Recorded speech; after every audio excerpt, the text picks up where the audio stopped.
السلام علیکم ورحمۃ اللہ وبرکاتہ۔ مورنگا فوڈ لودھرا حکیم محمد اسماعیل آپ کی خدمت میں حاضر ہے۔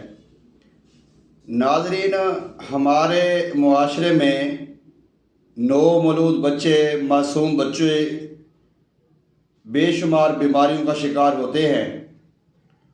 پھر جب آپ نے دیکھا ہوگا ہاسپٹل میں ان کے ساتھ جو ڈرپیں لگی ہوتی ہیں، جو بنولا کیا کیا ان کو سوئیاں لگاتے ہیں، وہ تو ایک دل خراش منظر ہوتا ہے۔ آج کل تو اکثر ایسے ہوتا ہے کہ پہلے دن سے ہی بچہ high potency antibiotic medicine پہ لگ جاتا ہے۔ اس طرح کا بچہ پہلے دن سے جب high potency antibiotic medicine پہ لگے گا، جب وہ 30 40 50 پہ پہنچے گا، پھر اس کو یہ میڈیسن اتنا فائدہ نہیں دے سکیں گی، پھر وہ اور بیماری میں مبتلا ہوتا جائے گا۔ اس چیز کو ہمیں روکنا ہوگا۔ اس چیز کو معالجین کو، ہیلتھ کے شعبے کے لوگوں کو اور زندگی کے ہر شعبہ سے تعلق رکھنے والے جو لوگ ہیں، وہ مل بیٹھ کے اس چیز پہ غور کریں کہ آخر وجہ کیا بن رہی ہے۔ ایک تو ہمارے بچے آپریشن سے پیدا ہوتے ہیں، دوسرا ہمارے بچے ساتھ ہی میڈیسن شروع کر دیتے ہیں پہلے دن سے، تیسرا ہمارے بچے والدہ کا دودھ نہیں پیتے۔ اس میں قصوروار ہم لوگ ہیں جو ہم معالجوں کا رخ کرتے ہیں۔ پہلی تو بات یہ ہے کہ آج ہماری جو خواتین ہیں جو حاملہ ہوتی ہیں، ان کو کوئی سمجھانے والا نہیں ہے یا کوئی گائیڈ کرنے والا نہیں ہوتا۔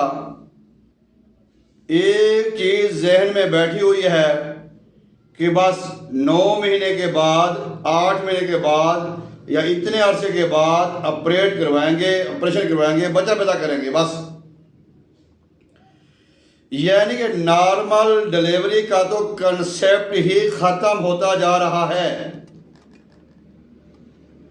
میں اکثر تو نہیں، 2-4 صحت کے شعبے کے لوگوں کو جانتا ہوں جو یہ کوشش کرتے ہیں کہ ہمارے گھر میں ہماری بچیاں، بہویں وہ نارمل ڈلیوری سے بچے پیدا کریں،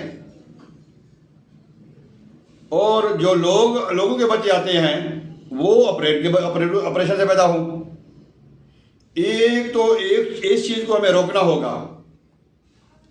اگر ہماری خواتین اللہ اور اللہ کے رسول کے ساتھ رابطہ رکھ کے، کنیکشن جوڑ کے یہ جو پروسیس ہے 8 مہینے کا، 9 مہینے کا، یہ گزارے، اور دودھ کا، شہد کا، کھجور کا، خشک میوجات کا اگر استعمال کریں گے تو یہ پریشانیاں بچ سکتی ہیں۔ ہماری عورتوں نے کام کرنا نہیں ہے، 4 بیڈوں پہ رہنا ہے، اے سی میں رہنا ہے، تو آپریٹ نہیں ہوگا پھر کیا ہوگا؟ دوسرا، ہمارے جتنے بھی معالجین ہیں ان کو بھی چاہیے کہ پہلے نمبر پہ کوشش کریں کہ نارمل ڈلیوری ہو۔ اگر کوئی پیچیدگی آ رہی ہے، کوئی مسئلہ بن رہا ہے، پھر آپ چھوٹا موٹا آپریشن کر دیں۔ اب اگلا جو عمل ہے، بچہ دنیا میں آ گیا، اب اس کا ہم نے علاج کرنا ہے۔ اگر علاج کرنا ہے تو اس کا بہترین طریقہ یہ ہے کہ بچے کو والدہ کے دودھ پہ لگایا جائے۔ اس میں کوئی بیماری نہیں ہے، قرآن کہتا ہے، حدیث کہتی ہے، اس میں کوئی بیماری نہیں ہے۔ ہاں البتہ کینسر ہو یا ہیپیٹائٹس وغیرہ ہو، کوئی اس طرح کی بیماریاں ہوں تو پرہیز کیا بھی جا سکتا ہے۔ اب جو ہمارے بچے کو کوئی میڈیسن چاہیے، اگر وہ میڈیسن بچہ نہ کھائے، بچے کو استعمال نہ کروائے، بچے کو ڈرائی سیرپ نہ دیں، ہم وہی دوائی بچے کی جو والدہ ہے جو بچے کو دودھ پلاتی ہے، اگر دوائی اس کو استعمال کرائی جائے، اس میں کوئی شک نہیں ہے کہ وہ دوائی کے اثرات دودھ میں شامل ہو کر بچے کو غذا کے طور پہ علاج کر سکتے ہیں۔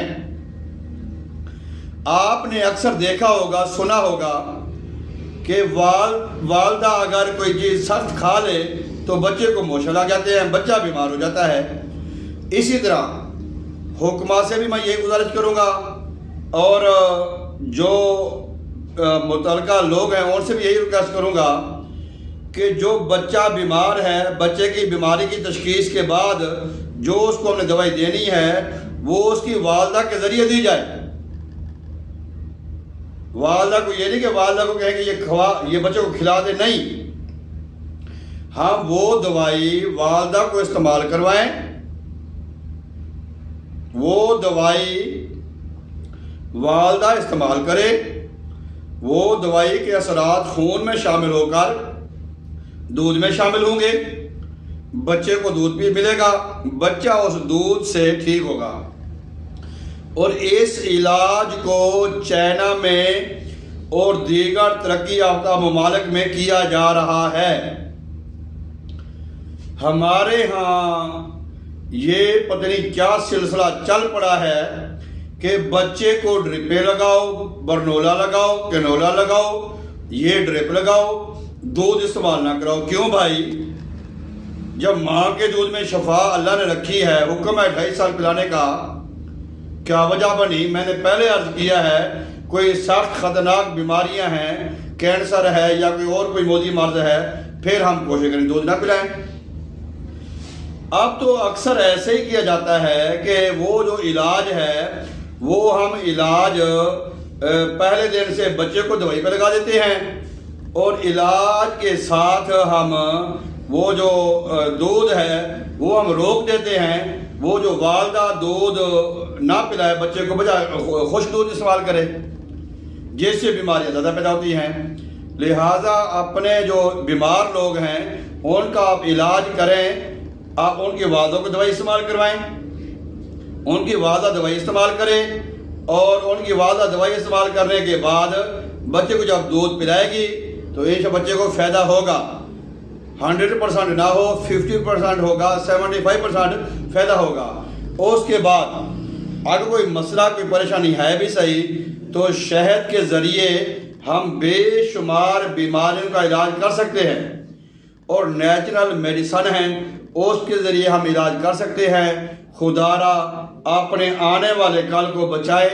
یہ کل کا، آج کا بچہ کل کا ہمارا مستقبل ہے، ہمارا کل ہے، ہمارا سہارا ہے۔ ہم ان کی اچھی تربیت کریں، ان کی اچھی نشو نما کریں۔ یہ والدہ کے ذریعے علاج کافی ممالک میں کافی شعبوں نے شروع کر دیا ہے، اس سے کافی بچے ٹھیک بھی ہو رہے ہیں۔ اور اس کے علاوہ اگر کوئی پرابلم ہے بھی صحیح تو اب شہد کا استعمال کریں، آپ نیچرل جو سائیڈ ایفیکٹ سے پاک، مضر اثرات سے پاک چیزیں ہیں ان کا استعمال کریں۔